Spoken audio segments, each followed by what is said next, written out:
Araf omu ku bujulizi obulala obulaga mu mawuledi aya 157 abantu abagoberera Nabi Muhammad sallallahu alayhi wa alihi wa sallama waliwo bibateekeddwa okukola. Afana brother Rashid njaga tugende mpola mpola. Of course eno aya nze ndi mukubagamba. I'm not interjecting because in what time onyonyoleni.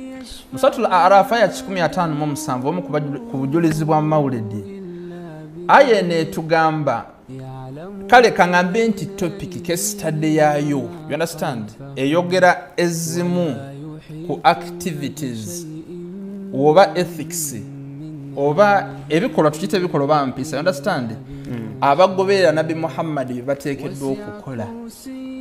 Number 1 bakola ki mweno aya bamugoberera, you understand, bakola ki bamugoberera ate ne bakkiriza. Ne bakola ki ne bakkiriza. Number 2 we bamala okukkiriza wangazzaruhu, you understand, wangazzaruhu, they honor him, Nabi Muhammad bamutendereza n'okumusukkulumya, wanaswaruhu ne bamutaasa. Naye nze kyenjagalawo kino nti they honor him. Okay. Okuhonaringa omuntu brother Rashid, ekimu ku kyasindisinza okubeera nga ohonaringa tukitya mu Luganda, okuwaana okusuuta omuntu kwe kujjukira ebimu ku birungi omuntu oyo bye yakolanga n'olunaku lwe yajja mu nsi. Okay. Ntegerekeka bulungi. Wembanga bakoze amawuledi gano nga bajjukira Nabi Muhammad tebatenderezaayo bajjajja ab'amasavu. Suratul Araf aya 157 ebimu ku bantu bye bakola abagoberera Nabi Muhammad bakkiriza. Mu kusooka bakola ki? Buli kimu kyazze nakyo mu Qur'ani n'ebirala. Ekyokubiri bamuhonaringa. Ekyokusatu bamusukkulumya. Ekyokusatu bamutaasa. Otaasa otya Nabi Muhammad ng'okola ebyo bye yakusomesa, va ku mwenge, yamba abantu n'ebirala. Wano kyenjagalawo mu kusukkulumya Nabi waffe ono ow'ekitiibwa, waliyo bye bakola nga biri haramu, kyenjagala okusooka okuddamu.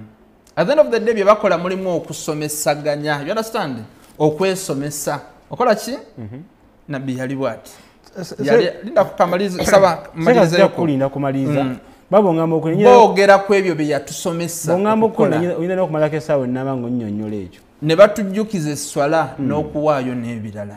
Wano I'm celebrating my prophet. Yes. Nga lwaki bino byonna we tubikola ne tumujjukira ne twesomesa kubeera mu bidaala ebyo basomesa so ekiri bashyuhu ab'ebitiibwa. Kyekino kyennyini omukkiriza omusajja n'omukazi byateekeddwa okukola mu Suratu Tawba ya 71. Okay. Bakola batya abakkiriza abasajja n'abakyala?